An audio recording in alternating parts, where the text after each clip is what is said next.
welcome everyone. What a weekend it was last week. Now we're here. Zach Anderson, Atticus, Pead joining you tonight on the 5 Sports Show. Zach, you've had 4 days to digest it all. What are you thinking now, Wednesday, 4 days after a huge win? I don't think I've quite digested it. I mean, you can say that it's been 4 days removed now, but it's so much action happened on Saturday, so much heartbreak for one team, so much triumph for another, the comeback, the overtime, all of that is so much to take in. But I think you do take away, as West Virginia, you take away that you beat a Power 4 team, of course, and we've talked about all year how the schedule kind of progresses up for West Virginia. Started with FCS, Group of 5, Power 4 rival, and now you get a chance to play your Big 12 opener on the road against Kansas coming up. I think obviously that's the focus. Now you move on past Pitt, but there was so much to take away from the Backyard Brawl. I'm sure we'll talk more about it, but initial thoughts, just it has to be such an impressive win for head coach Rich Rodriguez. Of course, that's the one everyone has circled, and you could tell just right after the game the energy from him. He knew how big this game was, and it was important to get the win. A little weird starting with your biggest rival this early in the season. I know, right? You're 3 games in, and you've already got plenty left to go. Like you said, conference play starts now. Let's get a look here as we start things off tonight. Let's get a look first at some of our comments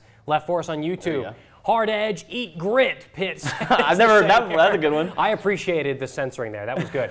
Still building, lots to learn from in this game. In Rod, we trust. I think a lot of fans, Zach, feel this way in Rich Rodriguez. I think he earned a lot of trust. Not that he needed it from everyone, but I think from many people, maybe so after the acrimonious departure of, nearly 20 years ago.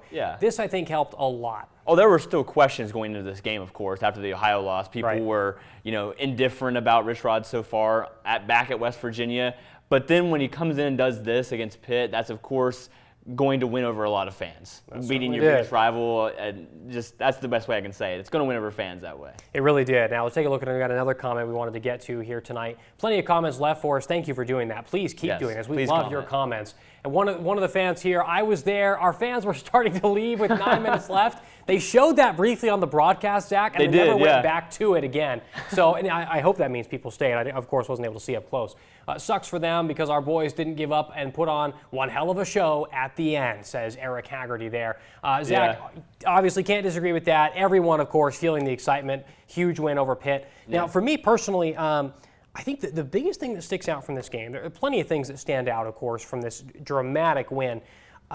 This changes the feel of the season. It changes how everything's going to go. The energy is so high now. It's only September. There's still plenty left to go. I'm not sure how much you can take away going into the Kansas game from this rivalry game. And frankly, I don't know really what translates from this over to Kansas. This is just such a different spot. It's a rival. It's a huge game. This is the game Rich Rodriguez really wanted to win. He mentioned top 5 win all time for him.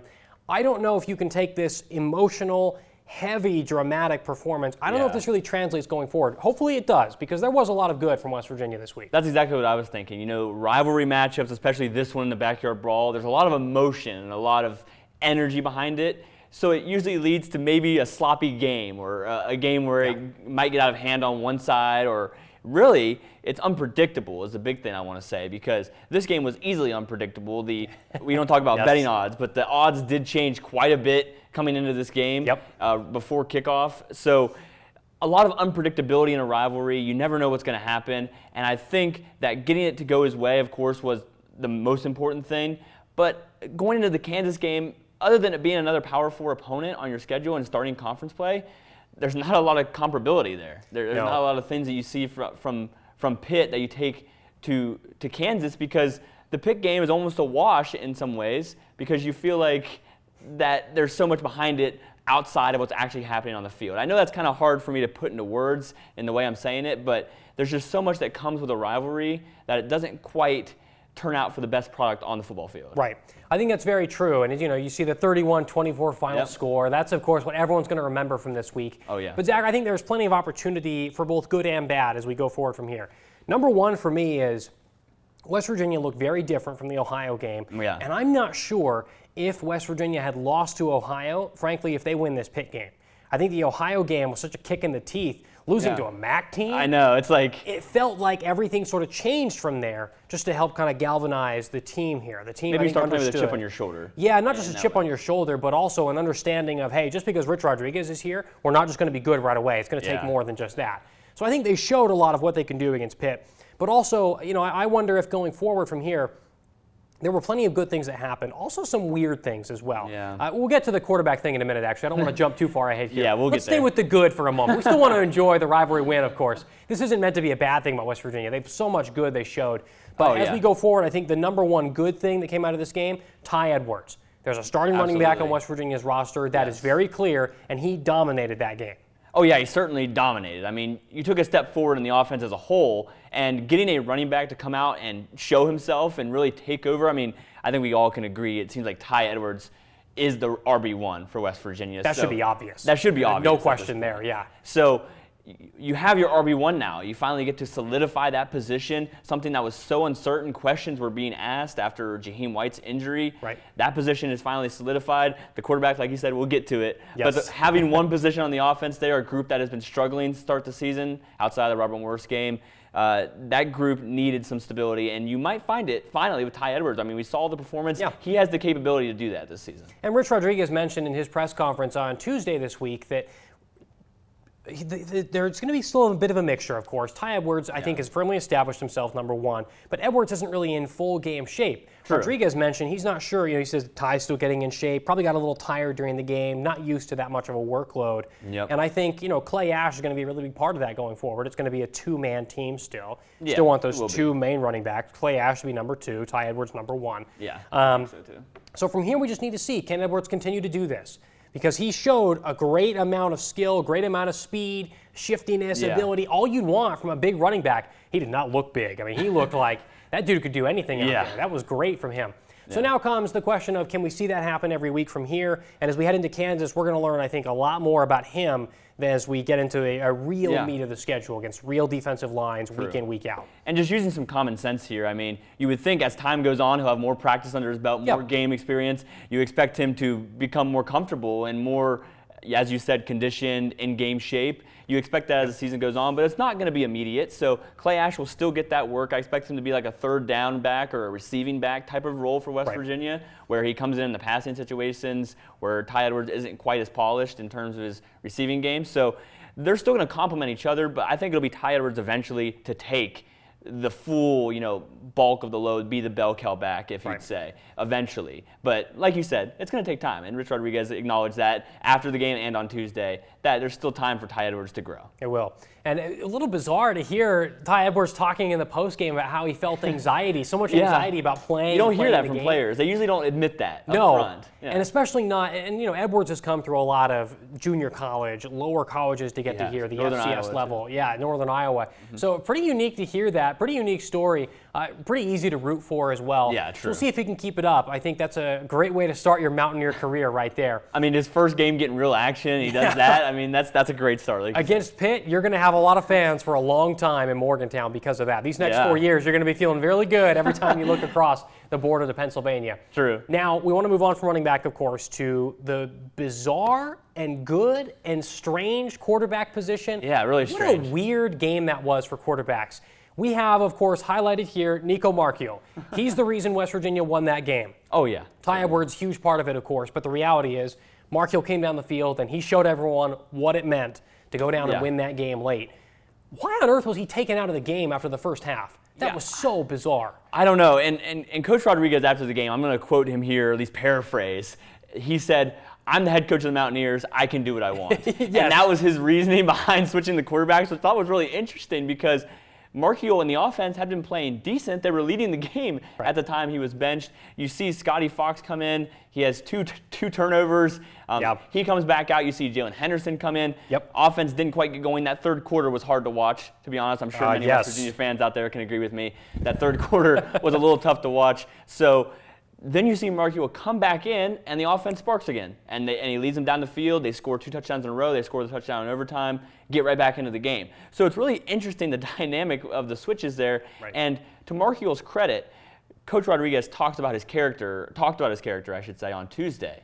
About how he is not the guy that he moped on the sideline or got out of the game. He was the type of player that was engaged in the game from start to finish, whether he was in or not. So for him to come back into the game, according to Coach Rodriguez, he was ready to go. It was no steps lost there. So you got to credit his character as a person. You do. in that way. Absolutely. And hey, look, Markiel showed a ton of grit, a ton of performance, ton of heart. Big West Virginia performance that you'd want to win that game. Yes. No better way to win that game if you're a fan than that.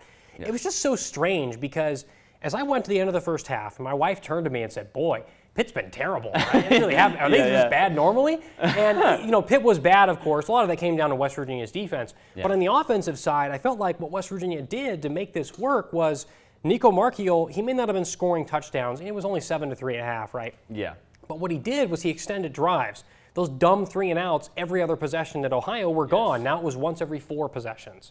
And he was able to extend the drive, and only 1 touchdown first half, not good enough. Of course, you need to score more points. But they were still leading, and he was extending those drives to keep the defense off the field and give them more rest. So when Scotty Fox came out in the second half, I thought, okay, a couple gadget plays. Right. Then he throws the first pick, and I'm thinking, okay, all right. Well, you got that long touchdown, that long pass, whatever, to Justin Smith-Brown, fine. Then he came back and threw the second. And that's where I think a lot of fans went, oh boy, here we go. It might be time to go. And then that was just such a weird decision. It was so odd. It wasn't just bringing him back in for the second time after the pick, true freshman in a rivalry game, your biggest game of the year. Then it was bringing in Jalen Henderson, who the guy can't throw. Yeah. He just can't hit a pass. He struggled at throwing all year. I mean, we've seen it in his. He's only played for a limited amount of snaps. Yeah. Throwing the ball has not been his strong suit. And I even read something today, and I totally agree with this take I saw online, that he just needs to run the ball when he's in the game. Now, ideally, Nico Markiel will be in the game majority of the time, unless there's some gadget plays like you mentioned that might be in Coach Rodriguez's back pocket. But other than that, Henderson has not been a good passer this year. That's just the bottom line. No, and he hasn't had many chances, to be fair. So I'm sure he's got plenty left out there. But it was just so strange to see West Virginia do decently well in the first half, and then you see the second half start. Fox throws the pick. He comes back out there, throws the second pick. Yeah. It just felt like the game was going to get out of hand with that. And I think credit West Virginia's defense, because they're the reason that didn't. And they gave the offense the chance to turn it around and come back and win the game. Those 2 picks turned into 2 field goals, not 2 touchdowns. If they did, this game would have been over. I think it wouldn't have made a difference. And there was certainly, being a part of the media, I was there that day. There was speculation around the media, like, is Nico hurt? Like, we saw him get hit in the head earlier in the game, so maybe he's in concussion protocol or something, but that was not the case. It was just a change of pace here. So it was really strange, to your point. It was very strange to see the switch. And then when Scotty Fox came in, I thought it was going to get out of hand. I was like, this game may be over if West Virginia's defense couldn't get a stop, which they did, and then ended up with Markiel at the helm. They came back into it. And I wonder if, at the end of the day here, Markiel played really well to win that game, and he didn't do that against Ohio. But also against Ohio, Jalen Henderson came in for, I think it was a full quarter. Wasn't he in the entire third quarter? I think so. I think that's correct, or at least 2 series. I remember. Yeah, it was a good amount in that second half at the very least. Yeah. So all I'm asking here is, it's just bizarre that we're in this position where Markiel, from all the evidence we see on the field, that guy's quarterback 1. Yeah. And clearly Rich Rodriguez doesn't trust him to be that way. I'm not sure if there is a concrete plan at quarterback. I don't think Rich Rodriguez has a set plan for, okay, here's how I'm going to get Nico Markiel to win this game. I think it's just hey, I think Markiel's the best. We'll kind of throw him out there, and then everyone else can come out there when he starts to do poorly,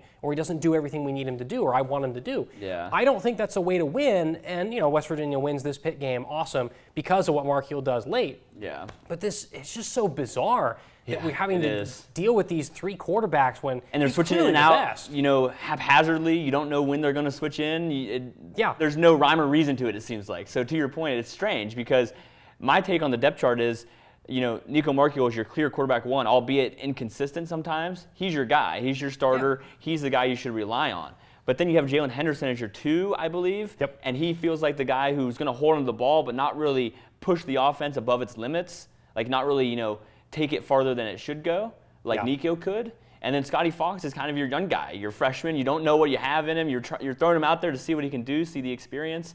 So it's really an interesting group, and it seems like all 3 of them are going to play a part in this team as the season goes on. It really does, and I think maybe that's, as we go forward from here, maybe that is the answer for quarterback. It's not Nico Markiel. Zach, you mentioned this earlier in the year. Rich Rodriguez didn't recruit Markiel. He may not trust him that much. Yeah. Maybe it will come down to Scotty Fox by the end of the year. If things go off the rails, he may just become the starter at some point, and it doesn't look like they're going to go that way right now, of course, but the season's long. We're 3 games in. You've beaten Pitt. Great win. That's kind of it. So as we look at one of the comments I wanted to bring up here about Scotty Fox here, Fox had a couple of bad plays. Fox may be the future. I'll bet when Nico fails, then he'll be replaced.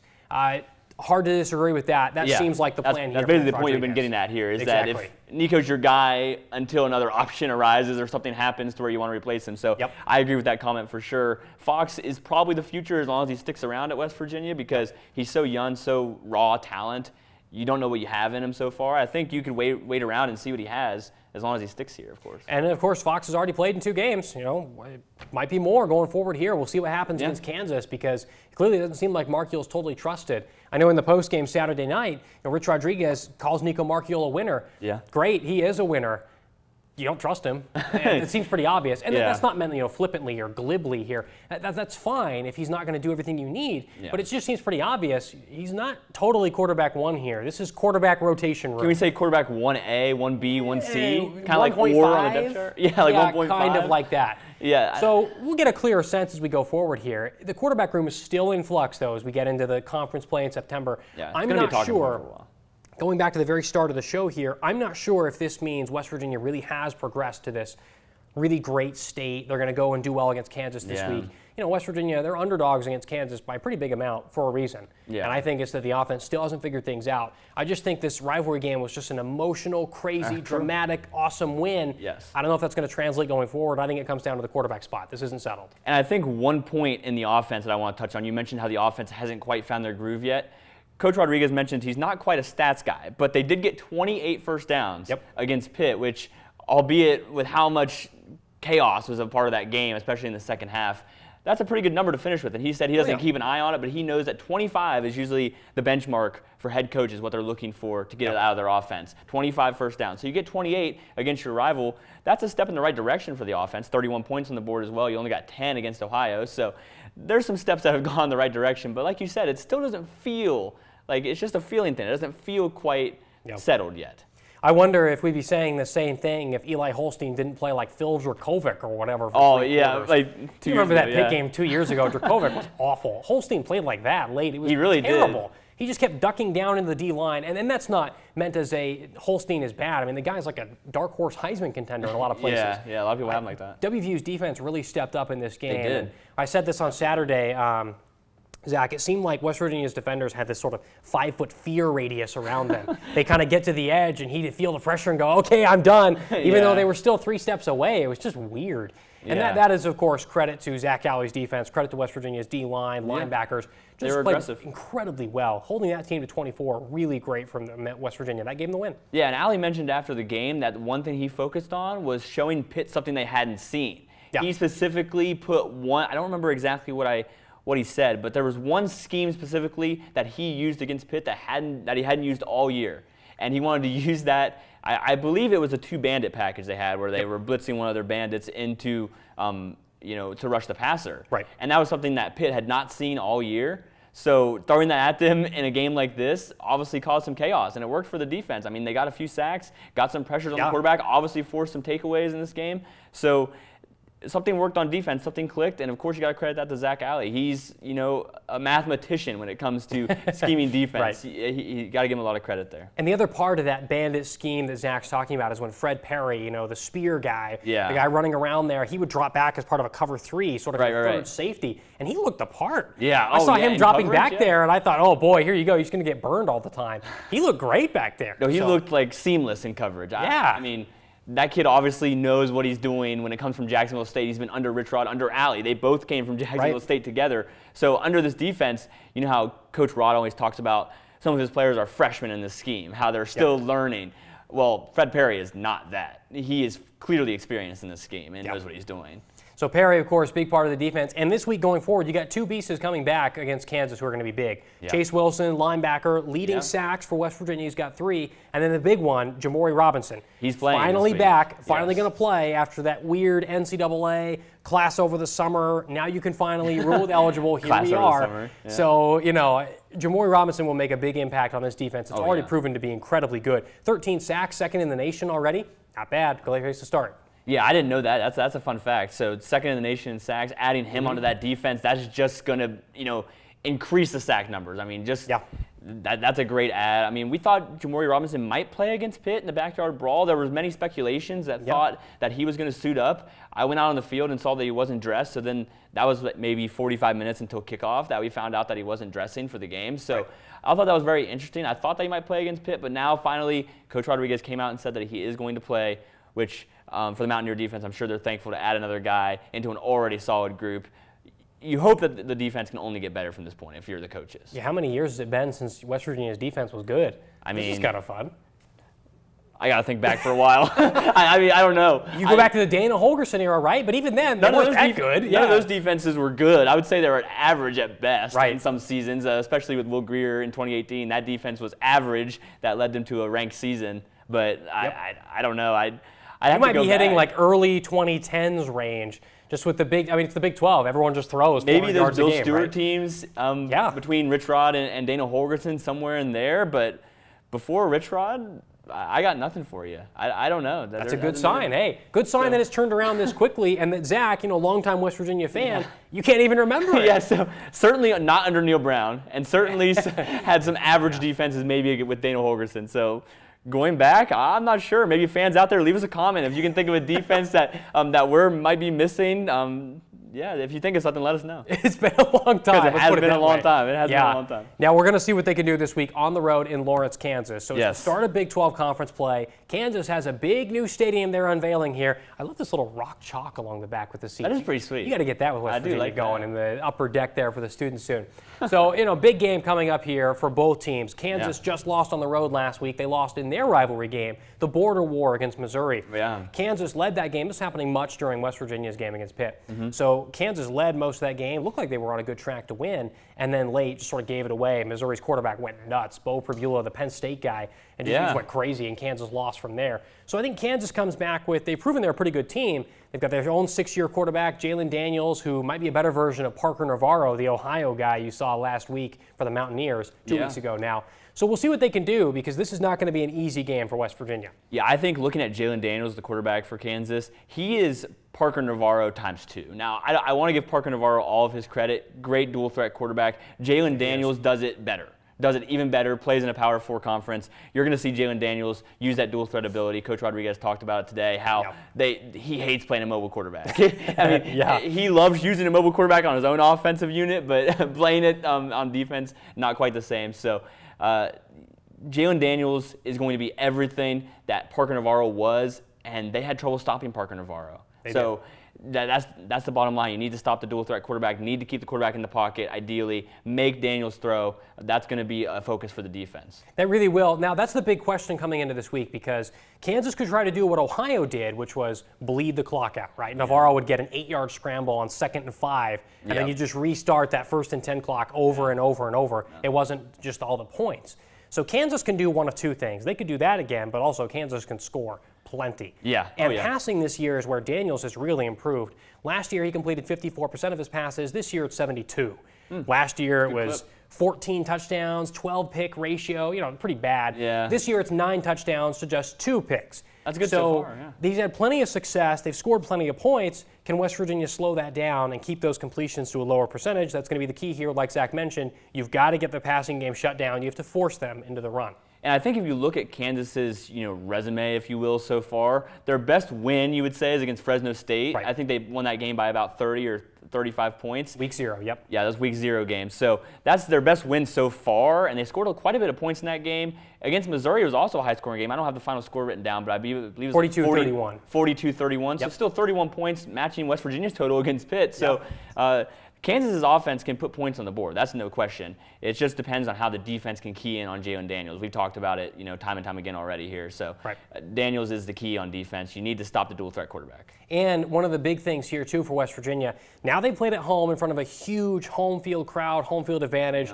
I mean, look, I've been to a Backyard Brawl before. Those games in Morgantown are wacky. Oh yeah, to put it kindly. Those are so much fun. Now you go from that, and from the high school stadium in Ohio that sort of felt like that, over to this in Kansas, which is far more raucous. Kansas, again, they've already sold all their tickets out. Brand new stadium. Brand new stadium. You could still find tickets for pretty cheap, though, if you're willing to travel. You can find them like $20 on StubHub. So nice. Not bad if you want to take a late night, Friday night trip, I guess. So, but you're going to be facing a pretty raucous crowd, a crowd who's completely against you. There aren't many West Virginia fans who are going to travel to this one. It's pretty out of the way early in September. Yeah. So we'll see how this goes, because at home is one thing against Pitt. On the road is another thing against a crowd that's going to boo you the entire time, to put it kindly, and then also you got to do what you can to deal with a great Kansas offense. We talked about how Ohio was the first road game of the year. This is the first true road game because you're traveling so far. Fans aren't going to be able to travel. Of course, Ohio and Pitt. Pitt was at home, of course, but all your fans were there. I mean, at Ohio, you talked about it being a high school stadium. That place was still packed. I give Ohio credit because that was really a nice environment there, but it was like 45-55% or 45 to 55% West Virginia to Ohio fans in that ratio, in my opinion. So still a lot of fans on your side there. You're truly coming into your first road game here, and you get it wrapped up in your first conference game as well. There's going to be a lot of pressure going into this one. So like you said, Atticus, I mean, going on the road for your first true road game, you're going to have all the fans against you. That's got to be a challenge. You've got to hope that they prepare for this, whether it be in practice or beforehand. They certainly do. And it's all about Kansas this week, of course, and we're not trying to project into the future here, but just be aware, behind this, you've got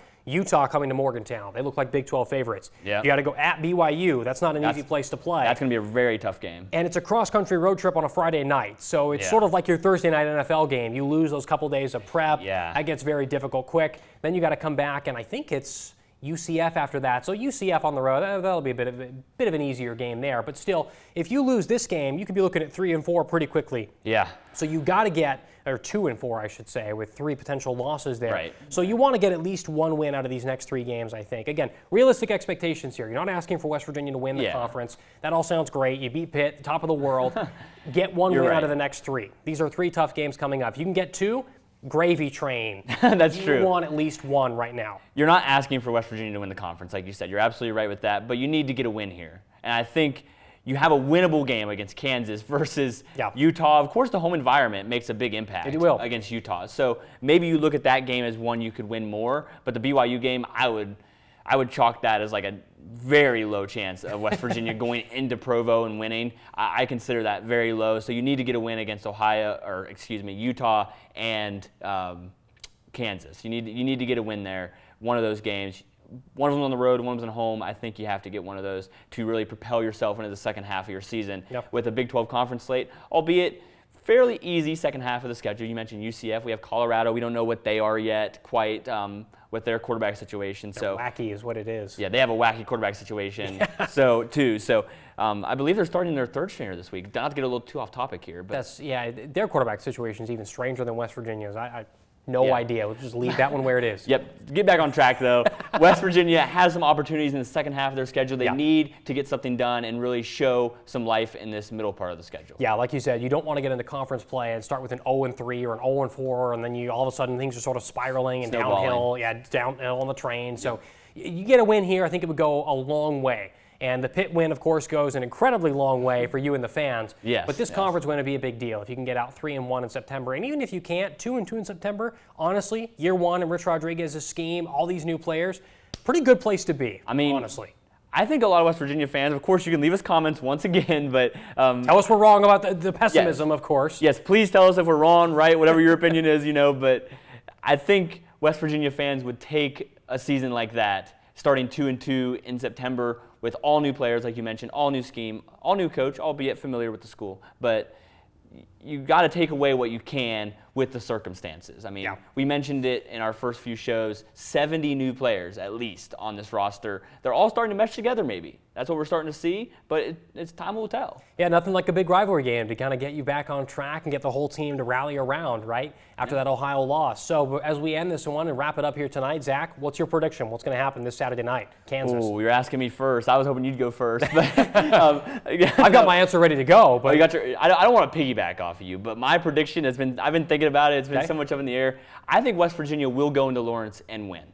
I know I might be riding. I might be riding on some of the Pitt hide. Excuse my bias here, but I think that West Virginia will go into Kansas and win. Now, albeit it's going to be close, Atticus. I don't think this is going to be a blowout by any means. West Virginia and Kansas run very similar offenses. Coach Rich Rodriguez talked about it. They're very multiple in the usage of their quarterback, usage of their skill players, their speed. They like to run that run and shoot offense like Rich Rod is known for. So they're going to be tested. Their defense, they've practiced against their own offense all year, of course. Right. You've gotten games against, dual threat quarterbacks in Ohio, so you're hoping that you can use all that preparation coming into this game. To finish off my prediction, though, I think West Virginia will win. If I had to make a score prediction, I would say like 27-21, West Virginia. All right, plenty of confidence there with the lower score, too. I think it will be low scoring. I mean, the offense is both fired off, but I saw a lot from Zach Alley's defense. I think they can hold Kansas down. And then Kansas's defense, I guess I'm not as familiar with them, but I would say 27-20 or 27-21 would be my score prediction. Right. Okay. So for me, I've lived in about 7 different places over my life, 3 different continents, South America, Europe, and North America. Wow. Different cities in there, and I love sports, so I'll go to all the games, get to know the local team and who the rivals are and whatnot. Mm-hmm. The consistent thing that happens in every single place I've lived is when you play your rival the next week, things are a little choppy. That's a good point. Rivalry hangover. So emotional, and it's so awesome when you win, and it's so cool. Growing up as a BYU fan, there were plenty of games where you always wanted Utah at the end of the season because if you played them at the start, like they usually have lately, and then it goes poorly, you try to rebound after that. But if it goes well, I mean, you kind of get in a weird state after that where things just don't work right the next week because you're kind of riding that little hangover, if you will. That's a really good point. And that happens all across the world.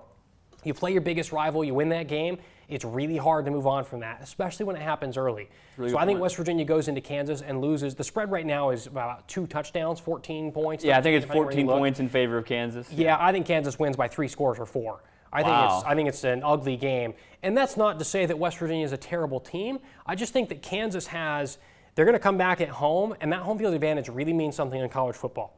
This is your first big road trip for West Virginia. That's true. And it's a conference opponent against a quarterback that's really good and the same style of quarterback that's already burned you badly once. You make great points. Maybe I'm riding the wave of the Pitt game too much, but you make some great points. Hey, because you're the West Virginia fan. I'm not. So that's true. I can be the pessimist from the outside, if you will. And hey, I'm not the West Virginia fan. And I can be the optimist from the inside here. Maybe there you go. We're starting to come up with catchphrases. But no, maybe I'm being a little optimistic from the Pitt game. But Coach Rodriguez, I'm glad that he mentioned what you said out front on Tuesday. He did say that. He said, I want to avoid that rivalry hangover. You hear about it when you play those rivalry schools. So you bring up a great point. I think he'll focus in on that, I hope. And they can go into Kansas and hopefully get a win. Yeah, easy to say, a lot harder to do, of course. We'll see what happens on this Saturday night, 6 p.m., FS1, Fox Sports 1. That's where the game will be. We're going to have a podcast here for you, the 5 Sports Show, later on that night, right after the game ends. I want to keep you guys, of course, informed on what we see, and then, of course, hear from you. Tell us what you think about this game, what we've said here today. What are you thinking ahead of the Kansas game? Am I right? Is West Virginia going to get cooked, if you will? Or does Zach really know what he's talking about here as the inside fan, if you will, as we move forward? We're so excited to see what the Mountaineers do this week. Potentially 3-1 on the cards. Pretty crazy, Zach. Potentially. There's a chance for that. And that would be a great start, like we mentioned earlier, about so much new happening with this program. Starting out 3-1, got to be a best-case scenario, right? And we had some of the news reporters here talking to fans on campus here today in Morgantown. And all the fans there, all the students, and we're going to win the conference, baby. We're looking great. We're winning 9-10 games. Students on campus were very optimistic. They were even more optimistic than me. So. Hey, that's awesome. I love it. You always hope the students are right. We'll see. When you're a student, you get kind of the blanket of confusion. You get riled up. Yeah, and that's okay. There's nothing wrong with that. So plenty of fun from West Virginia so far. We'll see if they can keep this great momentum going forward. That is all from us on the 5 Sports Show. Have a great Wednesday night, everyone. We look forward to having you back with us Saturday night after West Virginia plays Kansas on the road. Have a great night, everyone.